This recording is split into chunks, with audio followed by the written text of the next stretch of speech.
This film shows some simple ways of adapting normal equipment to suit the individual needs of children handicapped by cerebral palsy.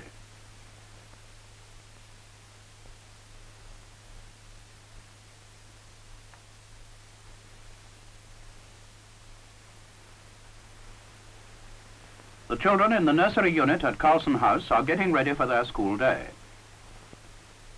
Strong leather patches reinforce Paul's clothes and protect his knees. He is encouraged to crawl as a preparation for walking.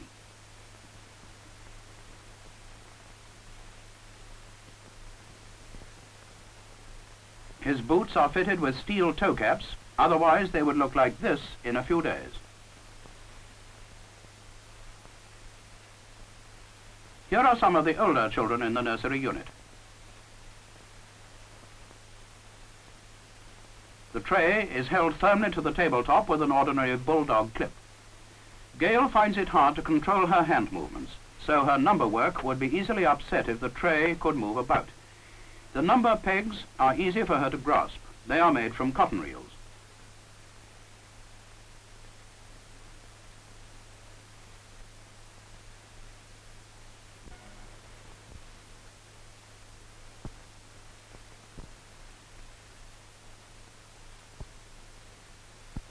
These tables are easy to adapt for a number of purposes. A simple clamp prevents the drawing paper from shifting.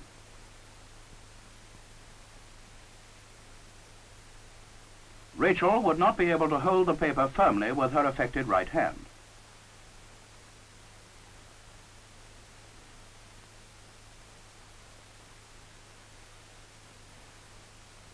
A large spring clip is used to steady the color matching tray. The color cylinders are a suitable size for Joanna to grasp easily, which means that she can work successfully.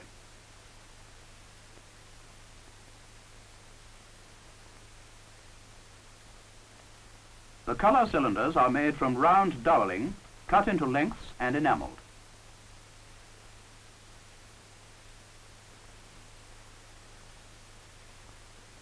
The number pegs, which you saw Gail using, are made like this.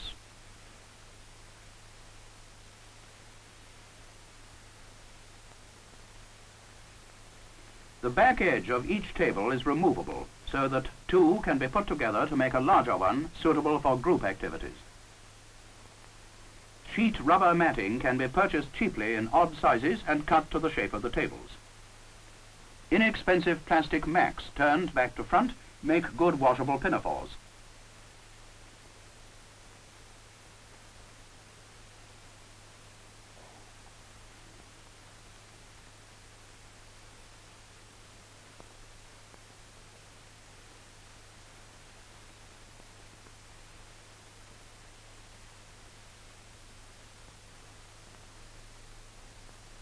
Clay modeling helps the children in the nursery unit to use their affected hands.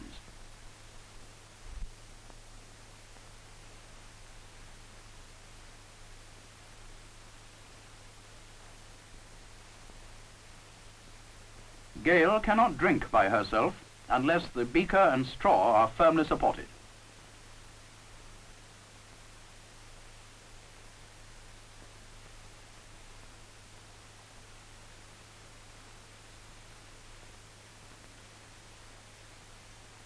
This ordinary chair has been adapted by the school carpenter so that Janet can sit correctly. Her work is protected by a transparent cover and held in position by a frame which fits snugly into the table.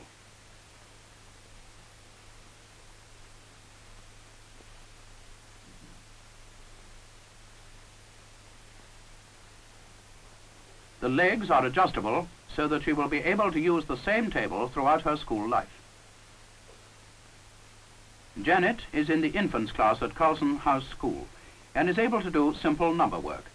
The large discs help her to count. They are rejects from a toy factory.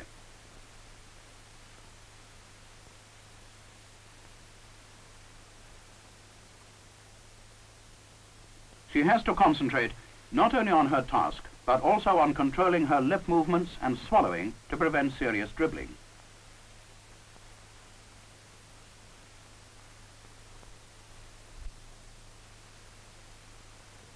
The numbers on the tops of the wooden pegs are those used by pattern makers. They are easily fixed and are very durable. Roy has remarkable persistence and determination.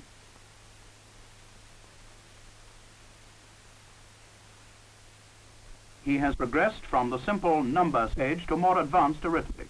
He is still not able to use a pencil.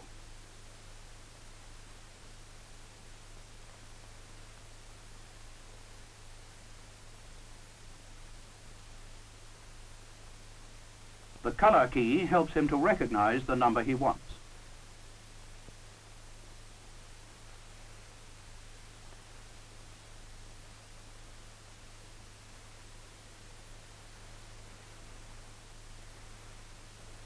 Most of his work is done mentally, and he needs only to place down the answer on the board.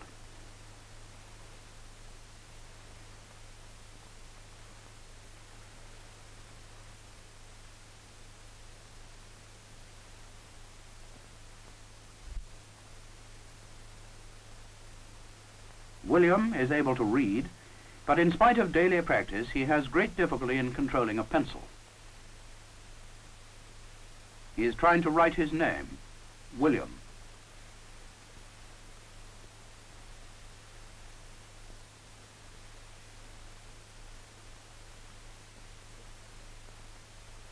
This board holds lettered pegs in regular position. Even with this help, William has great difficulty, but is able to do English exercises based on his reading.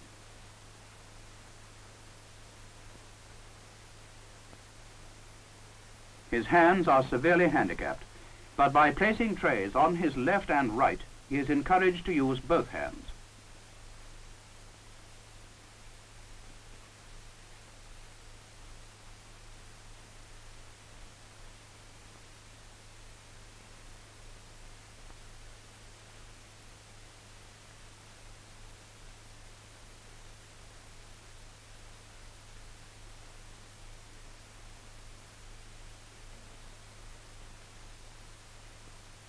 He can answer such simple questions correctly and has the great satisfaction of being able to show his teacher work he's been able to do on his own.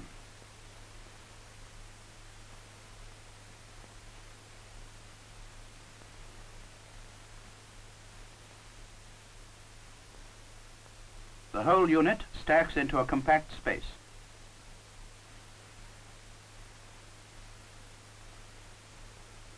Maureen is another child who has difficulty in using a pencil.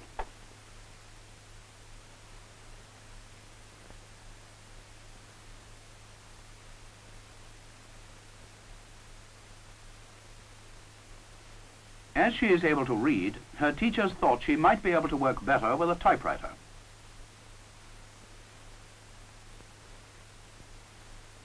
She is unable to put sufficient pressure on the key, and her lack of control makes it difficult to aim straight, so that her typing is here very faint and inaccurate.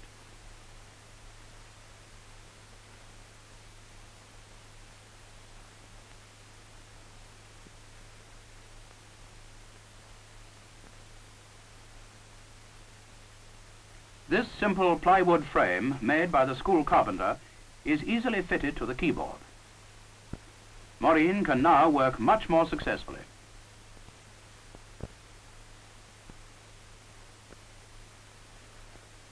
The stick, fixed in the end of a cotton reel, makes it possible for her to rest her arm on the frame and give a positive action to the type key.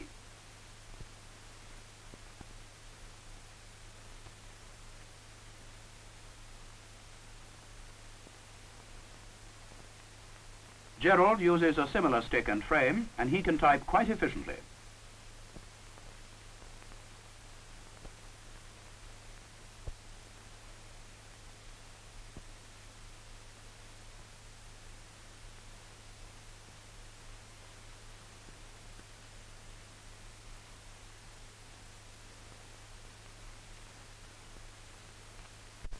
Peter is in the senior class, but still has much difficulty with his writing.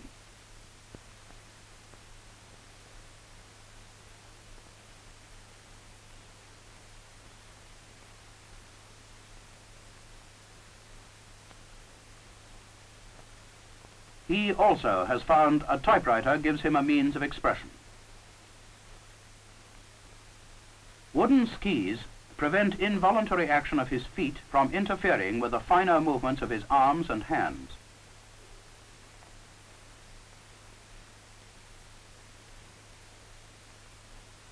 This stick is tipped with an ordinary office fingerstall, and with it he types extremely well.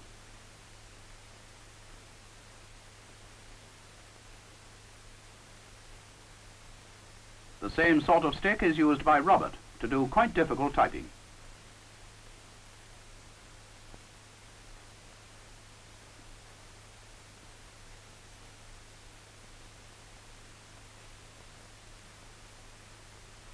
In spite of severely affected hands, he has persevered until he has mastered the machine. Here he is doing arithmetic which needs careful spacing and alignment.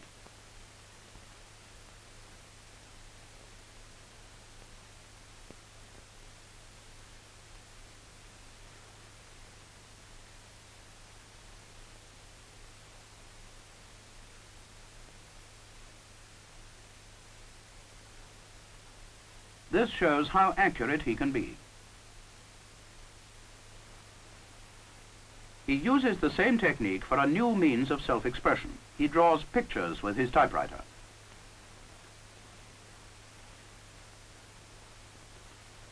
For a 9-year-old, he shows considerable skill and ingenuity.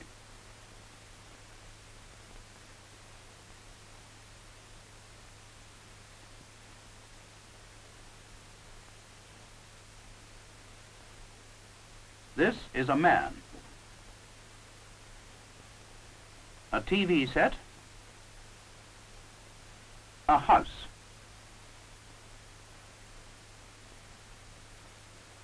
John is a spastic paraplegic who has reached school certificate standard in some subjects. His hands are quite good, and he is demonstrating to Yvonne how to work this peculiar typewriter. This is an ancient model which has been rebuilt and adapted for a special need.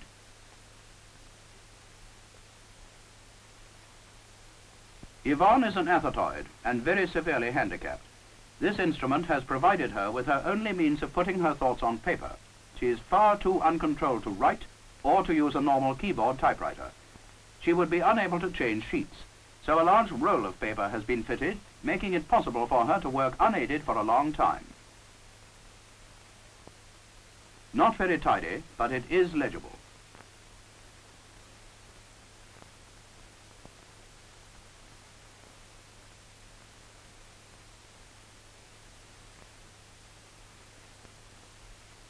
These ideas have been gradually developed at Carlson House so that groups of handicapped children can work independently at various tasks and gain satisfaction from keeping pace with others in the class who have different or less severe handicaps.